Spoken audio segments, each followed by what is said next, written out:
All right. Hi, everyone. I'm Karen Adkins. I am with the National Geospatial Program User Engagement Group, and you are joining the Hydrography Community Call. Today's presenter is Kim Jones of the Utah Water Science Center, and she is going to be talking about the Watershed Boundary Dataset, planning for the future. So sure to be a really great presentation. Hopefully will spark a lot of good questions. And we do ask that you hold questions until the end. You are welcome to ask questions in the chat or raise your hand. Use the raise hand feature in the Teams meeting. And I just have a brief announcement, so I'm going to share my screen.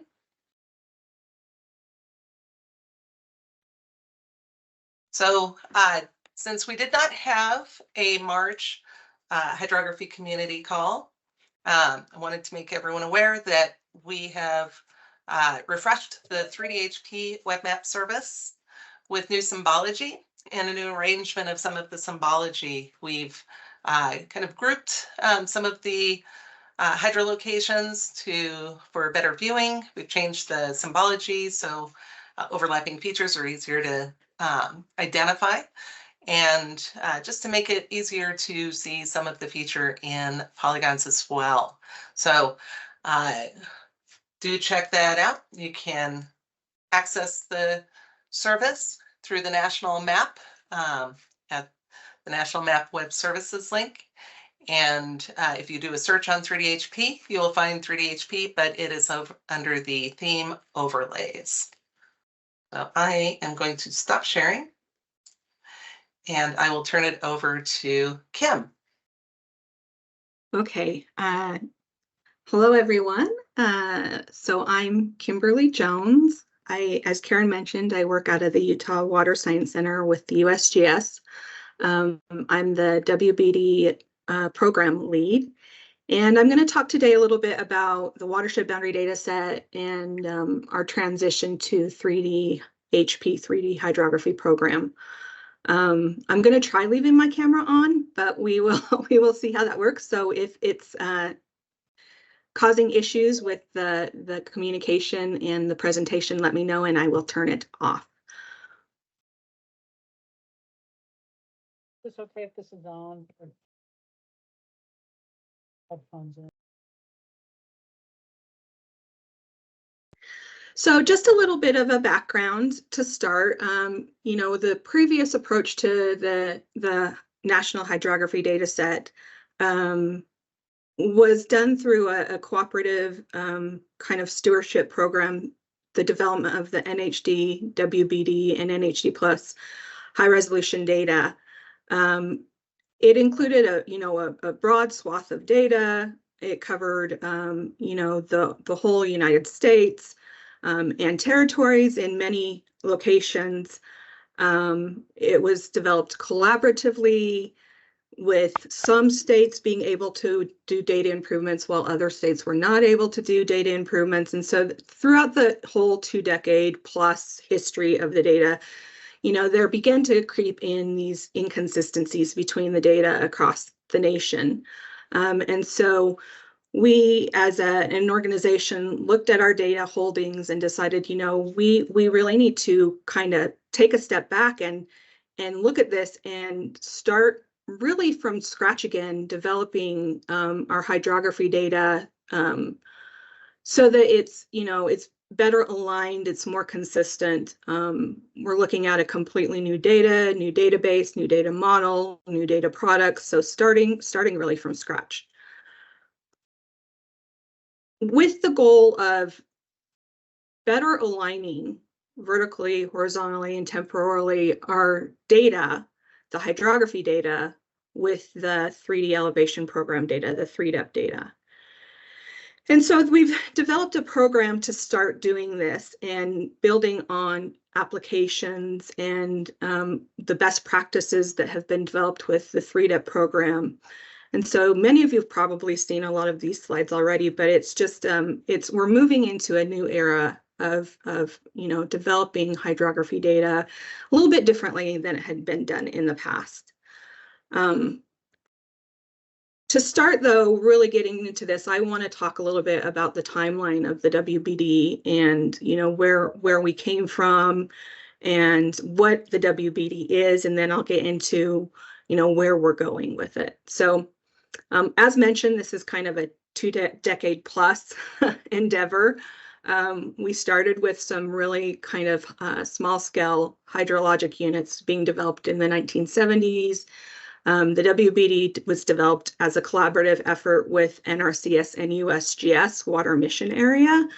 And that really started in the 1980s, 1990s, because there was a need for smaller subdivisions. The small scale data went to basically our 8-digit hydrologic units and was at a 1 to 250,000 scale. And so the NRCS field offices needed those smaller subdivisions. And so NRCS started a program to develop newer, higher resolution, smaller subdivisions. And then in the 1990s, there was a national initiative to build some standards and get this done for the whole nation instead of kind of on a state by state, field office by field office basis. So, you know, between like 1995 to 2012, really, we had a concerted effort to build the WBD. We completed for the nation the WBD in 2012, and the USGS kind of took over that stewardship, that hosting role from NRCS, and the WBD became a component of the national map. Since 2010, and really, honestly, since every state was kind of developed on its own and loaded into the national database, there's been ongoing enhancement and improvement initiatives.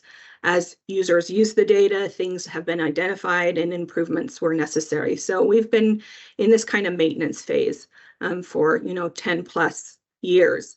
And so, you know, in 2021, 2022, we decided we're going to transition to 3DHP, and the WBD team has been working with our state partners and stewards and with our national team on trying to figure out how that's going to impact the WBD and where we go in the future.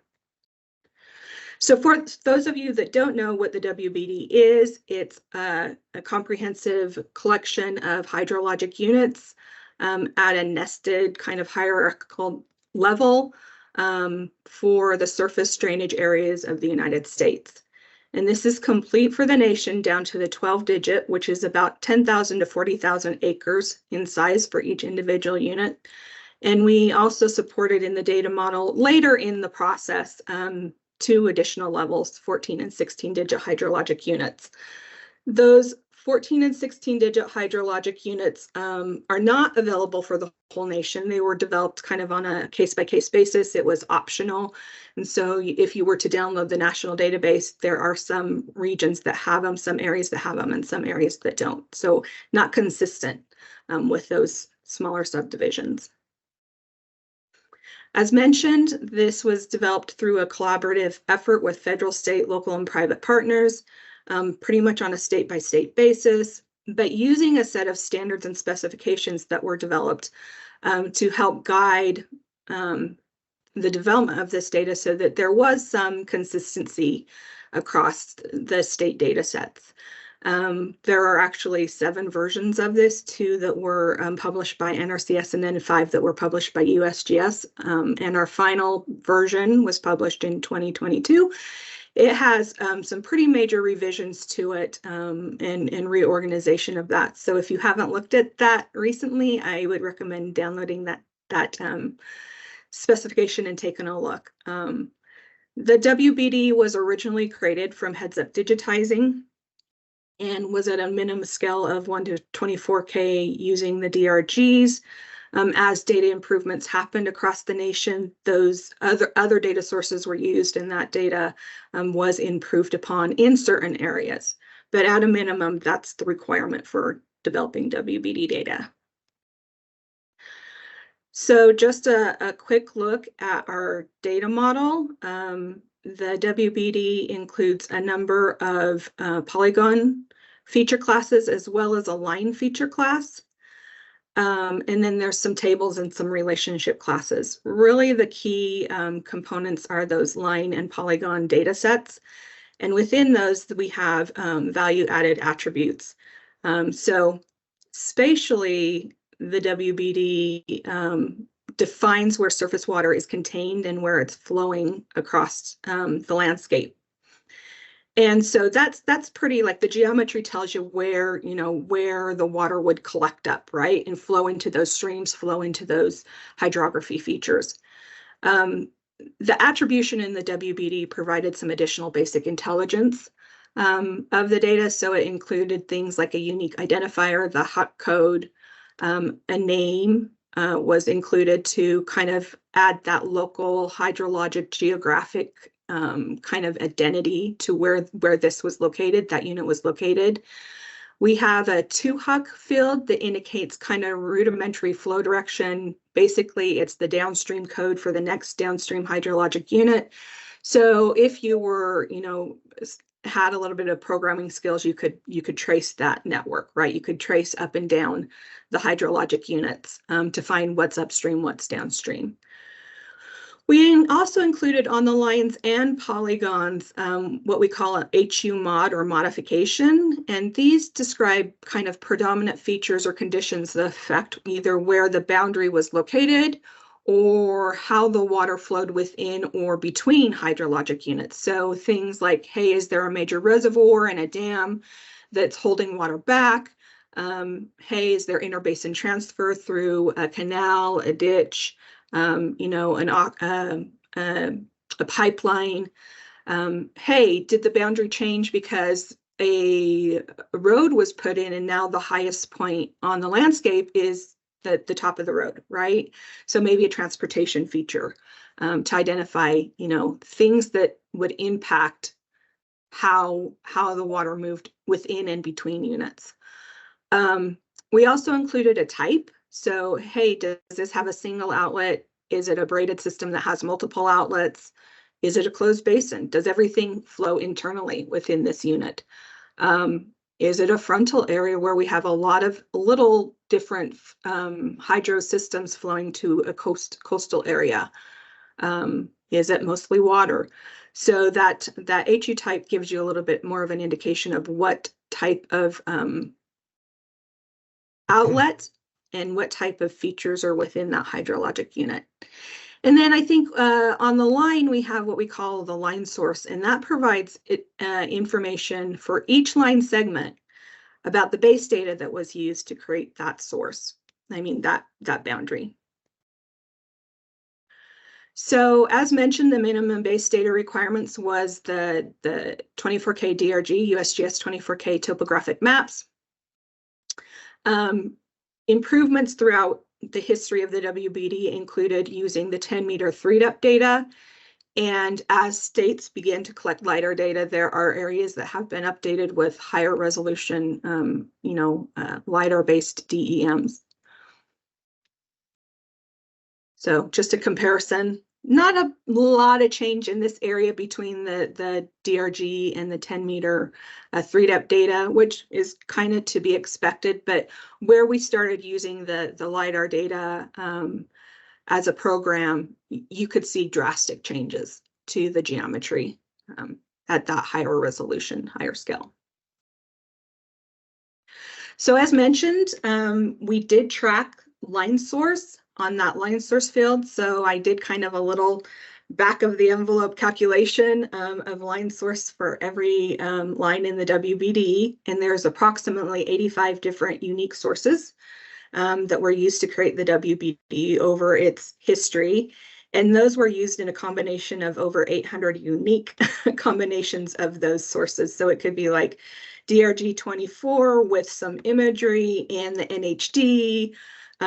So that field really lets you populate pretty much everything that was used to create that boundary. I just thought that was pretty fascinating. That when you think about it, you think, oh, it's 24K DRGs and NHD, and then you start digging into it, and it's like, wow, there were a lot of different sources used to generate this.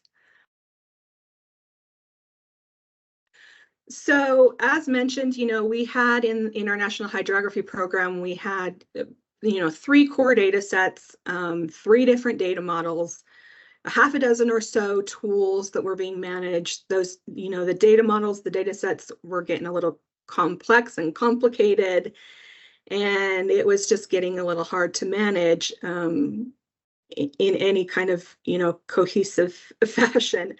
And so we're transitioning to, a simplified data set, and trying to incorporate pieces of all 3 of these core data models together to create a holistic application and program that encompasses everything that can be used together for that modeling framework, and also for, reporting and administrative use as well. So the new data model, and I know this is kind of small, it's kind of hard to read, but the new data model pretty much includes only 10% of the original feature types. So completely, pared down. It's the key things that we have gone through and determined that were, the key components that were used a lot in the NHD, WBD, NHD plus HR that were key to bring over. The 3DHP data does include a snapshot of the NHD as a skeleton as we build that data up using the elevation-derived hydrography and the 3DEP data. We're planning on loading a version of WBD as well. And then hopefully, we're trying to reduce repetition and make it user-friendly for the time and place that it is now. But really paring it down so it's easier to manage as well. Just a few things in this data model that I'm going to kind of focus on are the catchments, drainage areas, and then mentioning the hydro locations, because those will play a key part in how we define outlets of catchments, how we potentially define outlets of drainage areas, and how they tie together.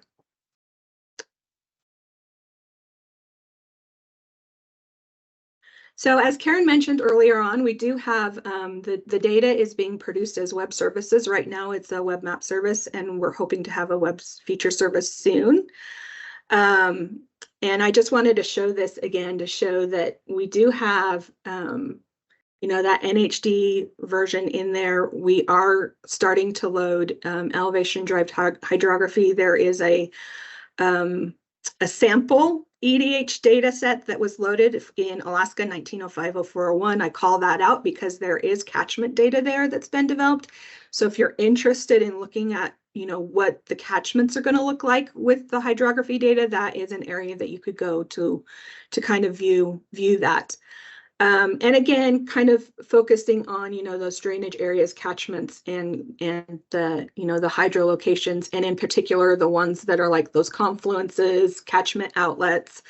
You'll notice drainage area isn't clicked on. We don't currently have drainage areas populated in the 3DHP data model yet, but the catchment process is being worked out. And so as that, is replaced with EDH data, catchments will start to show up in that data. So yeah, if you're interested in looking at it, please feel free to jump into 1905-0401 in Alaska and take a look. So as I've mentioned a couple times, we're trying to improve the synergy between our modeling systems and our reporting systems, trying to bring things back into an alignment between the elevation data and the hydrography data.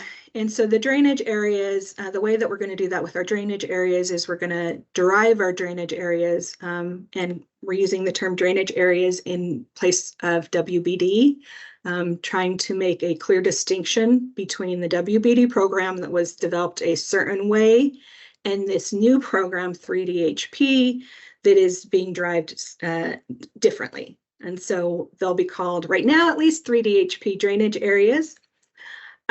So we're trying to, build a model that will allow for those modeling applications and those user needs, but also that'll help incorporate those administrative and reporting needs as well.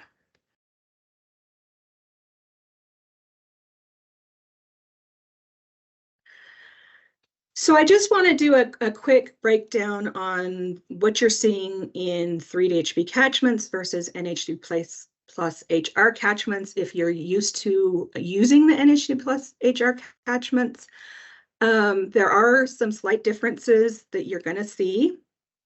And unfortunately, the service was down, so I wasn't able to create as many graphics as I wanted. So I'm going to try to point everything out on this graphic. Hopefully it shows up.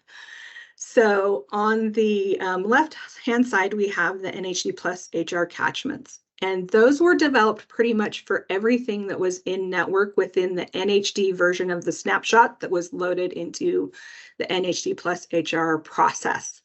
And so you can see that there's, a color polygon around every flow line segment, individual segment within the NHD. So you get these teeny tiny little ones for these little segments, and then you get, larger ones when the flow line segment was larger. It's kind of similarly in 3DHP, other than in the elevation-derived hydrography process and within the 3DHP data model. Flow segments can be cut up with things like terrain breaches, and because we're bringing the Z values, we have to maintain monotonicity within the hydrography. And so sometimes, just due to the nature of the elevation data, we have to split a flow line not at a confluence, but internally on the flow line segments. And so when that happens, you'll get a grouping of flow lines that basically represent a reach within the 3DHP hydrography, and then those will get a catchment.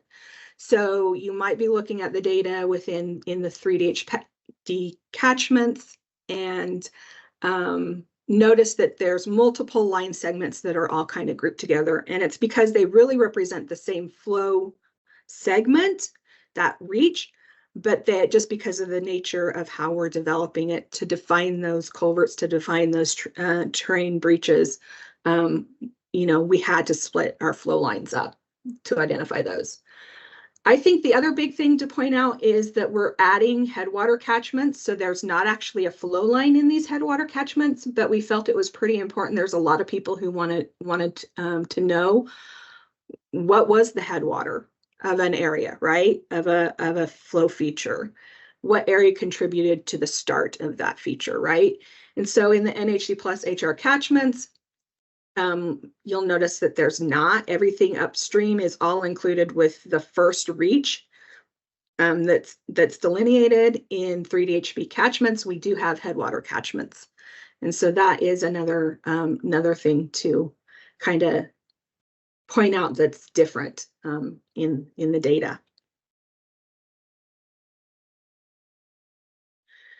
So kind of going back to that, 80-ish sources that were used to develop the WBD, the 3DHP drainage areas is going to look quite a bit differently. It's going to be a parsed down data sources. Really, it's going to be 3DEP data and 3DHP that guides the majority of that development. We are going to have some unique situations, unique terrain environments that we need to account for.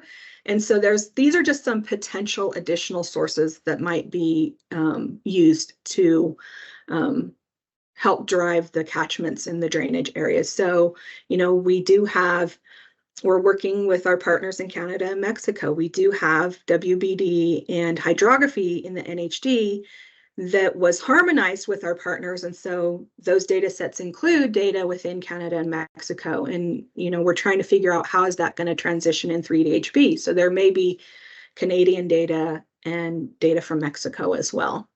We're also looking at, how are we going to handle coastal areas? Are we going to extend everything out to that NOAA 3 nautical mile limit for our drainage areas like we did for the WBD? So there might be some other offshore coastal type sources that are used to develop those. That's still in works, but it's a potential source, right? And then, as everybody knows, there can be some anomalies, some very complex terrain where the 3DEP, the LiDAR data just doesn't tell you what's going on. You know, it's a great source, but maybe you need somebody who has that local knowledge to say, hey, you know, this is really flowing here, or hey, the boundary needs to go here. And I have a great example of that. When we were developing the WBD in Georgia, there was a committee of hydrologists and scientists who looked at the intercoastal waterway that happens through Georgia and a lot of those eastern states, southern states. And they basically went in and they identified points on the intercoastal waterway where the WBD boundary should be placed. And so it was actually crossing the intercoastal waterway, but it was places where, you know, those experts had identified maybe tidal shifts or shifts in the flow or things that were important to note. And so that might be an example of where, you know, we need that local knowledge to help us identify, because if we were to drive it straight up from the you know, the LiDAR and IFSAR data, it might not give us the right representation.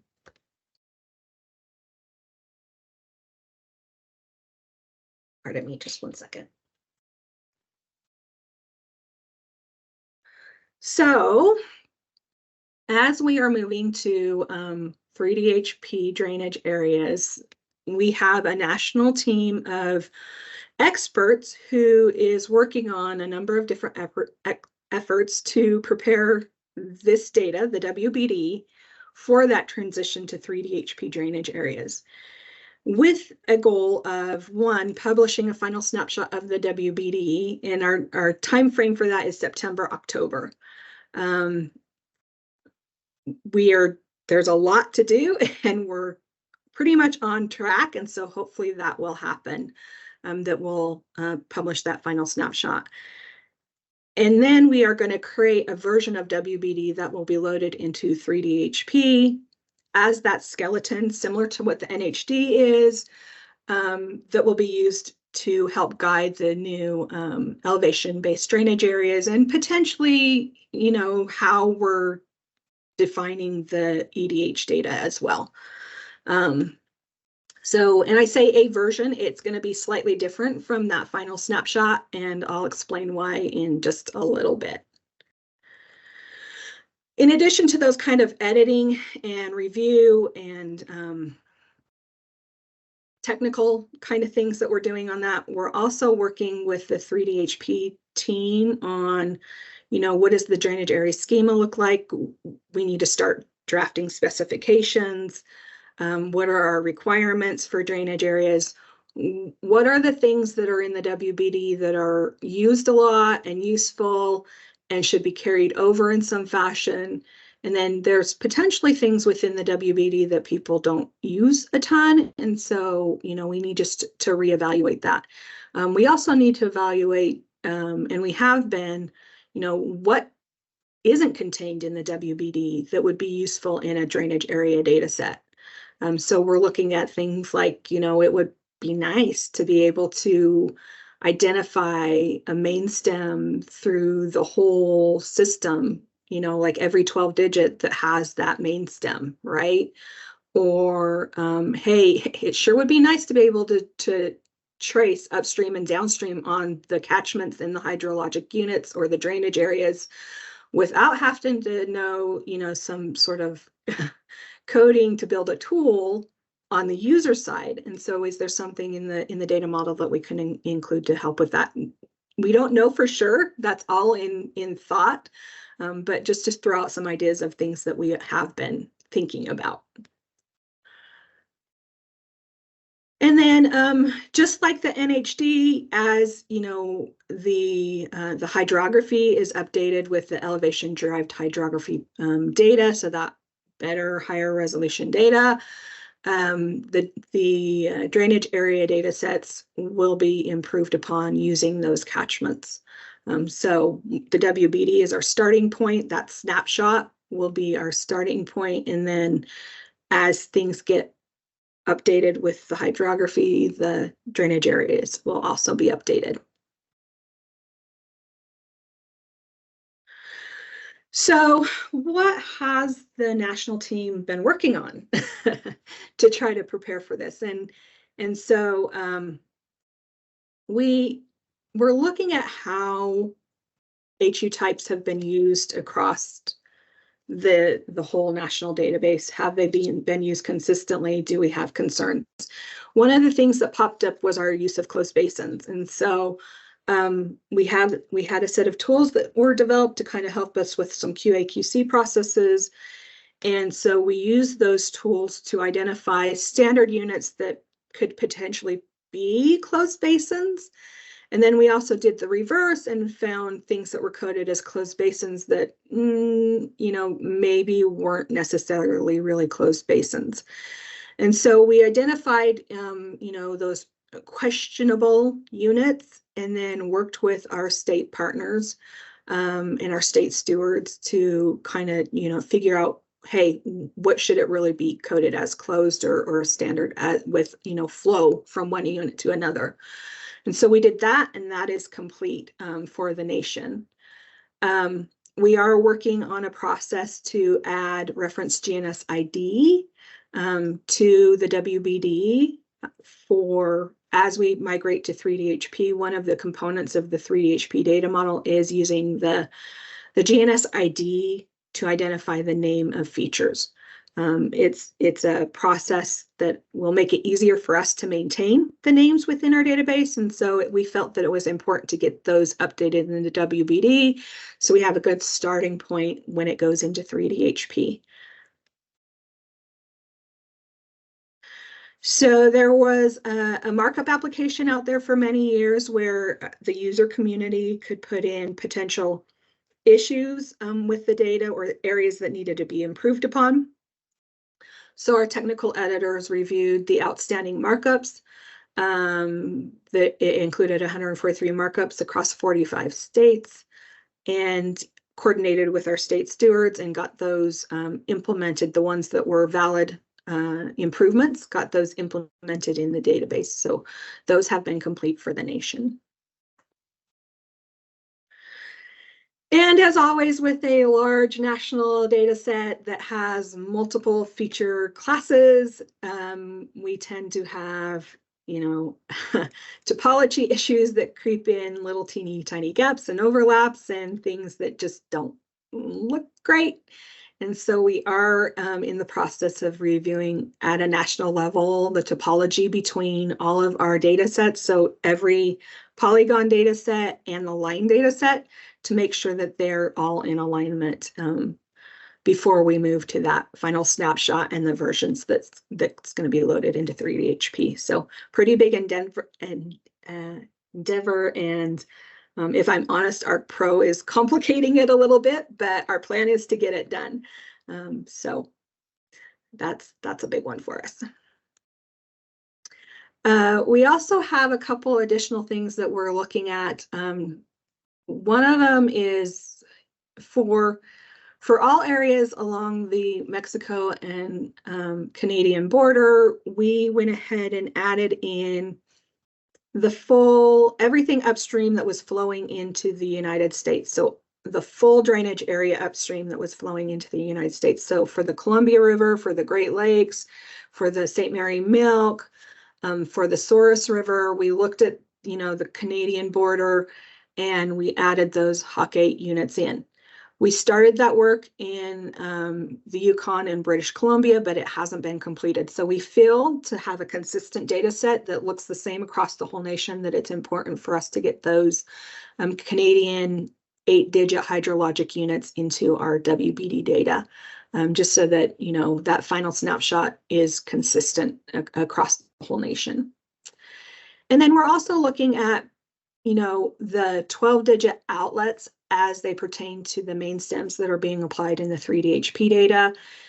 As we're building our process out to develop drainage areas, it's going to be really important to have our HOC12 outlets and our main stems as closely related as possible so that our drainage area process and those pour points are where they need to be to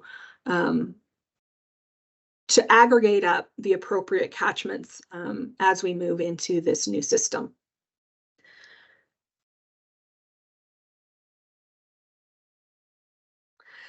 So we also have an initiative that's kind of unique in Alaska. We are deriving elevation-derived hydrologic units for Alaska. This is through our GPSC contracting that's being used. So we have contractors that are developing the elevation-derived hydrography. In addition, they're deriving our WBD units for us. The reason that we're doing this in Alaska is that we're going from 1 to 63,360 data to basically it's a 5-meter IFSAR DEM, so it's around 1 to 25K nominally, kind of, you know. And we're seeing huge differences in what we're, you know, the hydrography that's being developed, and that impacts where the hydrologic units are. So I have just a couple examples here. On the left is the current WBD and NHD, and then on the right is the elevation-derived flow lines, water bodies, and elevation-derived WBD. We'll point out a couple different areas that I kind of want you to pay attention to, right there and right there, but also there are areas all over this where there's differences. And so if we just pull those together, you can see that there's pretty big changes to where the WBD is being placed and where the hydrography is going as we're developing it with that higher resolution data. We have had areas in Alaska where whole Huck 10s are moved from one Huck 8 to another. You know, we're talking 250,000 acres being moved from one Huck 8 to another because just of the resolution of the data that was developed using that 63,360 data. So right now, this is how we're doing it. We are updating data in Alaska using this process. It may change in the future, we don't know, but for right now, this is what we're doing, just because the changes are so drastic. Our partners feel that it's pretty important to get that information out sooner rather than later. So let's talk about the major improvements. So that's kind of the stuff that we were doing on our that national snapshot, that kind of final WBD national snapshot. The Alaska stuff's going to extend past the end of the, you know, September, October timeframe. So we've got to figure out how we're going to handle that. But now let's transition to some of the major improvements that we're trying to implement, and really why we want to have a clear dividing point between the legacy WBD and the 3D drainage areas going forward. So our national team did a couple assessments. They looked for areas where, because we were using the original 250K high level hydrologic units that were developed in the 1970s as our starting point for the WBD, there's some things that were inherently maybe not as accurate as we wanted them to be, and they were propagated throughout the WBD history. And so we kind of went through and looked for those kind of situations where maybe there's some improvements that we can make in 3D that'll make things work a little bit better. And so one of the tasks was to look for multiple outlet 8-digit hydrologic units that represent not a multiple outlet in the sense of like a braided system where you have a couple different outlets, because that river has a braided outlet. It has, you know, multiple channels representing that river. These are instances where you have two different totally separate hydrologic systems that are grouped together in one hydrologic unit. So this is an example, 1405-0006. It's two different systems that both, yes, flow to the right river, but they don't actually interconnect between the two of them.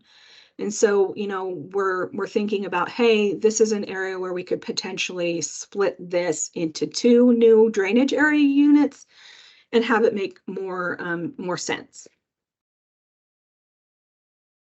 We did the same kind of thing at the 4-digit. We identified 9 4-digits that have that kind of same similar scenario where it's two different river systems grouped into one 4-digit that's not like a frontal area or those braided systems. So found those 9 units. We're developing some potential fixes for those. In reality, what will probably happen is that we'll retire the original 4-digit code. So the graphic on the left is for 1107. We would retire the 1107 4-digit unit, and we would create 2 new units, 1115 and 1116. And this is why we're trying to do this as this dividing point between WBD and 3DHP drainage areas, because there's going to be coding changes. And we know that that's can be problematic for users that have, a long history of records tied to a hydrologic unit code. So we want to kind of at that dividing point where they can reference the old WBD data, but then we can potentially create a crosswalk that says, okay, this is what it was in the old WBD data. This is what it is in the new 3DHP drainage areas, so that you can transition, if you want to the new 3DHP drainage areas, or for your program, you can stick with the old WBD data model. Understanding that that WBD data will not be updated with higher resolution data.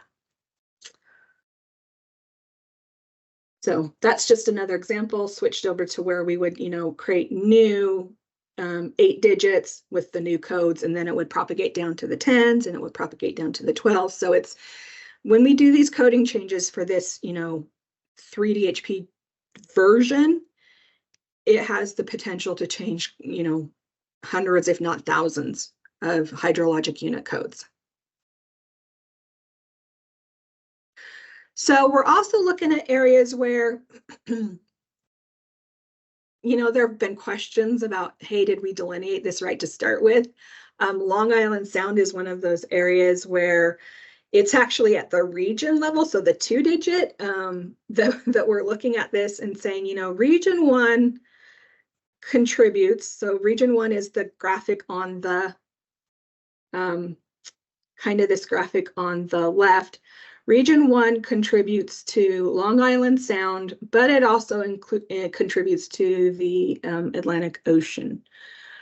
Region 2 includes Long Island Sound. It has areas that contribute to Long Island Sound, and it has areas that contribute to the Atlantic Ocean. So, we're looking at this and we're trying to determine, does it make sense? Should we keep it that way?